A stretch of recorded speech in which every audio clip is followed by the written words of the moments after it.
पृथु द्वारा पृथ्वी के दोहन की कथा। सूत जी कहते हैं, ब्राह्मणों, प्रजाओं ने अपनी जीवन रक्षा के लिए पहले जो अन्न का बीज बो रखा था, उसे एक बार यह पृथ्वी पचाकर स्थिर हो गई। उस समय सारी प्रजा राजा पृथु के पास दौड़ी गई और मुनियों के कथनानुसार बोली, राजन, हमारे लिए उत्तम जीविका का प्रबंध कीजिए। राजाओं में श्रेष्ठ पृथु ने देखा, प्रजा के ऊपर बहुत बड़ा भय उपस्थित हुआ है। यह देखकर तथा महर्षियों की बात मानकर महाराज पृथु ने धनुष और बाण हाथ में लिया और क्रोध में भरकर बड़े वेग से पृथ्वी के ऊपर धावा किया। पृथ्वी गाय का रूप धारण करके तीव्र गति से स्वर्ग की ओर भागी। फिर क्रमशः ब्रह्मा जी, भगवान श्री विष्णु तथा रुद्र आदि देवताओं की शरण में गई, किंतु कहीं भी उसे अपने बचाव का स्थान ना मिला।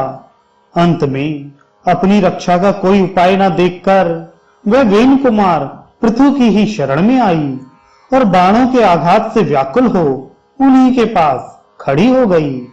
उसने नमस्कार करके राजा पृथु से कहा, महाराज, रक्षा करो, रक्षा करो। महाप्राज्ञ, मैं धारण करने वाली भूमि हूं। मेरे ही आधार पर सब लोग टिके हुए हैं। राजन, यदि मैं मारी गई तो सातों लोग नष्ट हो जाएंगे। गौओं की हत्या में बहुत बड़ा पाप है। इस बात का श्रेष्ठ ब्राह्मणों ने प्रत्यक्ष अनुभव किया है। मेरा नाश होने पर सारी प्रजा नष्ट हो जाएगी। राजन, यदि मैं ना रही तो तुम प्रजा को कैसे धारण कर सकोगे? अतः यदि तुम प्रजा का कल्याण करना चाहते हो तो मुझे मारने का विचार छोड़ दो। भूपाल, मैं तुम्हें हित की बात सुनाती हूं, सुनो। अपने क्रोध का नियंत्रण करो। मैं अन्नमयी हो जाऊंगी, समस्त प्रजा को धारण करूंगी। मैं स्त्री हूं, स्त्री अवध्य मानी गई है।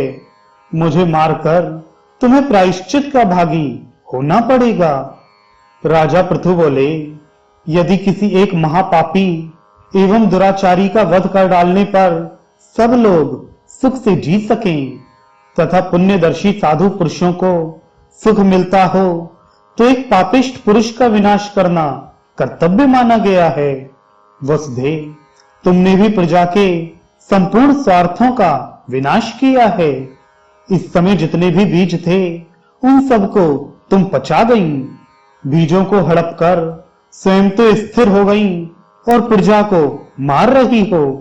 ऐसी दशा में मेरे हाथ से बचकर अब कहां जाओगी?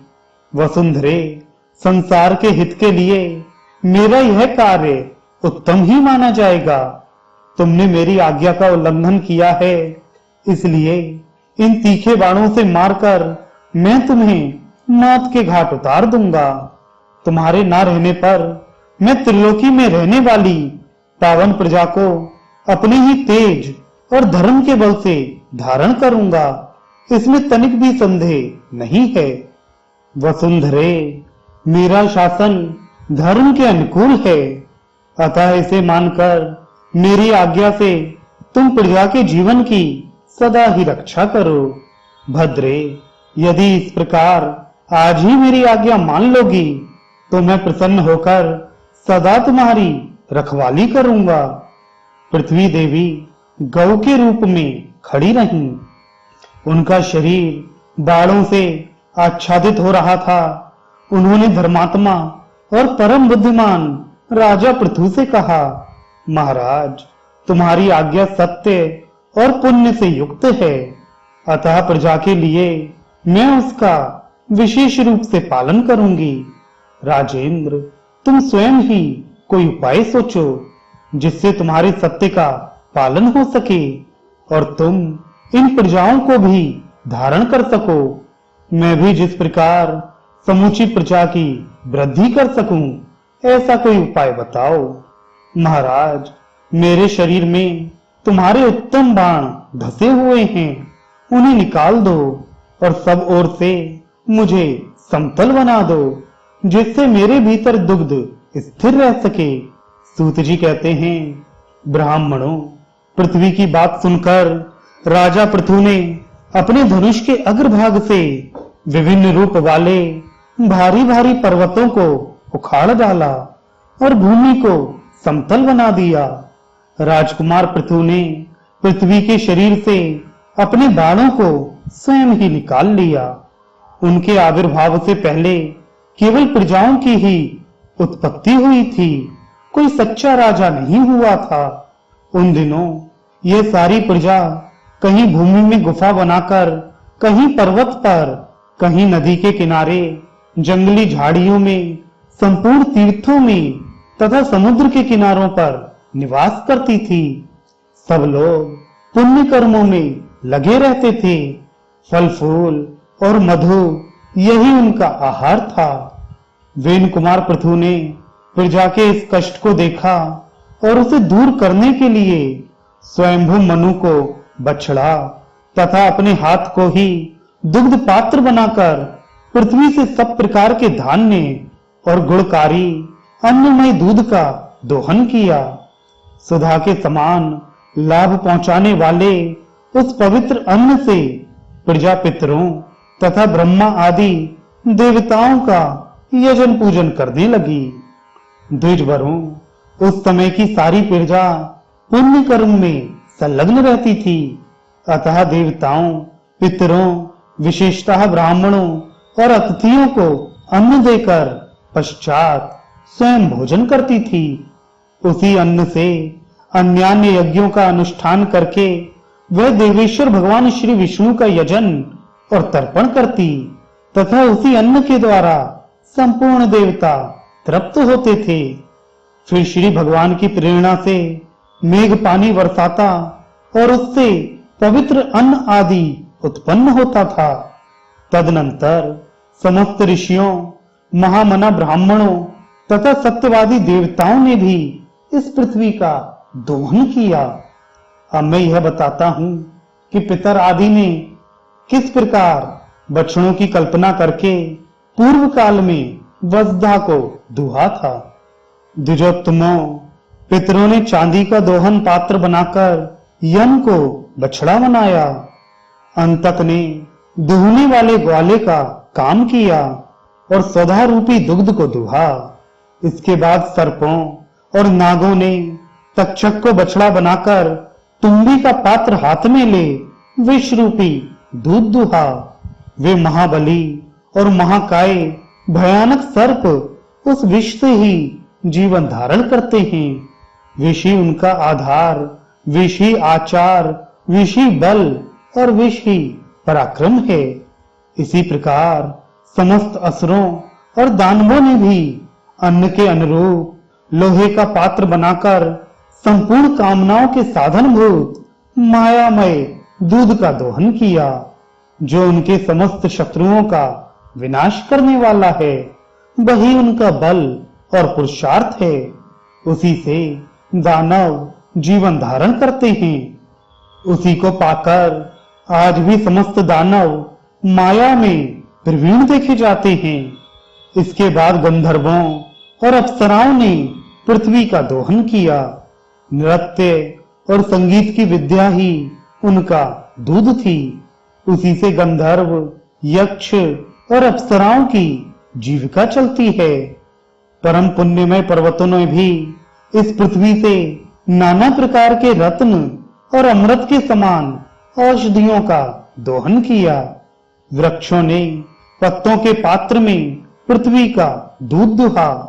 जलने और कटने के बाद भी फिर से अंकुर निकल आना, यही उनका दूध था। उस समय पाकर का पेड़ बछड़ा बना था और शाल के पवित्र वृक्ष ने दुहने का काम किया था। गुहैक, चारण, सिद्ध और विद्याधरों ने भी सबको धारण करने वाली इस पृथ्वी को दुहा था। उस समय यह वसुंधरा संपूर्ण अभिलाषित पदार्थों को देने वाली कामधेनु बन गई थी। जो लोग जिस जिस वस्तु की इच्छा करते थे, उन्हें भिन्न भिन्न पात्र और बछड़ों के द्वारा वह वस्तु ये दूध के रूप में प्रदान करती थी। यह धात्री अर्थात धारण करने वाली और विधात्री अर्थात उत्पन्न करने वाली है। यह श्रेष्ठ वसुंधरा है। यह समस्त कामनाओं को पूर्ण करने वाली धेनु है तथा यह पुण्यों से अलंकृत परम पावन पुण्यदायिनी पुण्यमयी और सब प्रकार के धान्यों को अंकुरित करने वाली हैं। ये संपूर्ण चराचर जगत की प्रतिष्ठा और उत्पत्ति स्थान है। यही महालक्ष्मी और सब प्रकार के कल्याण की जननी है। यही पांचों भूतों का प्रकाश और रूप है।